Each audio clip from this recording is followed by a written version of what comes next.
Amin na pera mo. Alam namin na may pera ka. Gusto mo sabihin namin yung sikreto mo? Bakit mo ginawa yun?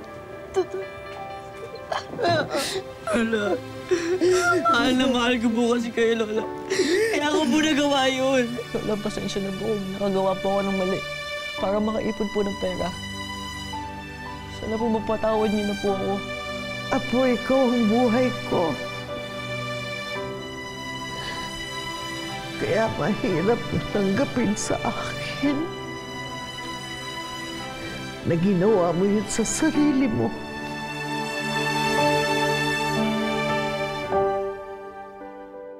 Mga kapuso, natunghayan nyo na ang buong kwento ni Totoy. Napakasakit talaga nang nangyari sa kanya. Pero itong kwento po ni Totoy, nalaman namin dahil sa isang message sa aming official Facebook page para humingi ng tulong para kay Totoy. Kaya ngayon po, pupuntahan natin si Totoy para magkita kami at para matupad na rin ang kanyang wish. Ako si Tita Vicky mo. Bakit ka naluluha?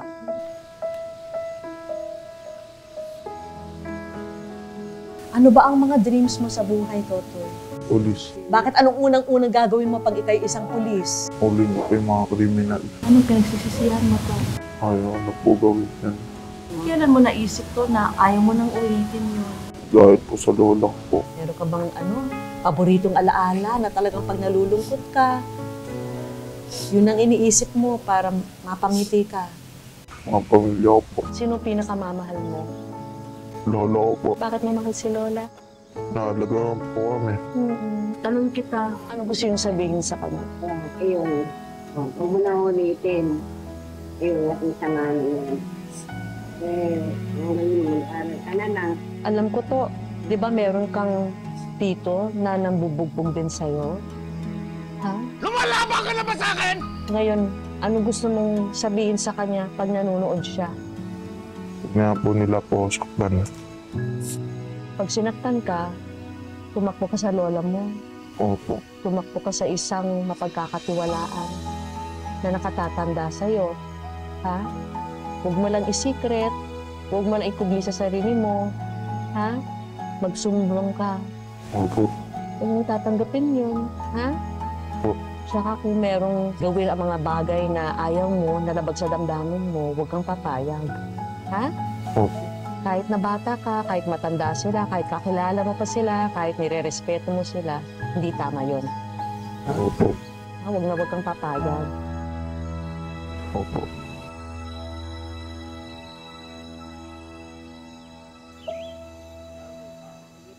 Karapatan ng bawat bata ang magkaroon ng maayos na buhay, malayo sa kapahamakan.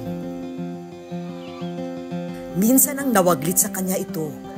Kaya naman nandito ang aming programa para tulungan silang makapagsimula muli. Meron tayong mga sorpresa para sa'yo. Ha? Samahan mo ako. Kompleto yan. So meron kayong... Para magkaroon ng pagkukunan ng panggastos ang maglola, handog namin sa kanila ang mga negosyong ito.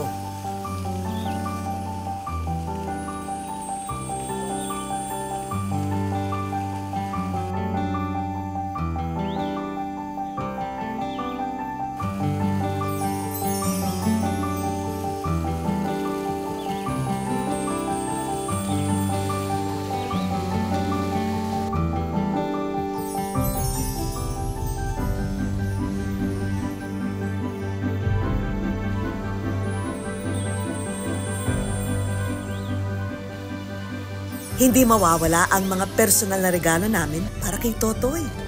Aba, galing mo pala eh. Ah.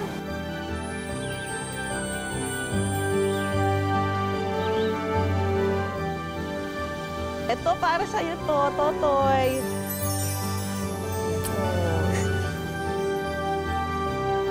Pero alam mo, Toy, higit dyan, meron tayong mga kaibigan na may magandang balita para sa'yo. Sinabi mo sa akin, gustong-gusto mo magtapos ng pag-aaral. May kaibigan tayo na tutulungan ka na makapagtapos ka ng grade school hanggang tuloy-tuloy na, hanggang kolehiyo. Salamat po. Po sa inyo po lahat. Ipinakausap din namin si Totoy sa isang child psychologist para makatulong sa kanyang intindihin ang mga bagay na kanyang pinagdaanan at nararamdaman. Kaya niyang magbago dahil nakita niya ang kailangang pagbabago. So, resilience yun na flexible siya. Hindi siya nakatutok lang sa isang parte ng buhay niya. Kaya ang tingin ko dyan, ang recovery talaga niya ay dahil sa natanggap niya kung ano nangyari sa kanya at gusto niyang umusad. Hindi yung kanyang environment o kapaligiran, mga tao na mahal niya na tulungan siya, no? Na gabayan sa araw-araw na pamumuhay. So yun yung nakikita ko na makakatulong na malaki sa kanya. At syempre, ang tulong pinansyal mula sa aming programa. Salamat po, Ma'am Vicky. Push ko lang po. Kasi mahal na mahal ko po kayo. Mahal na mahal din kita, Apo.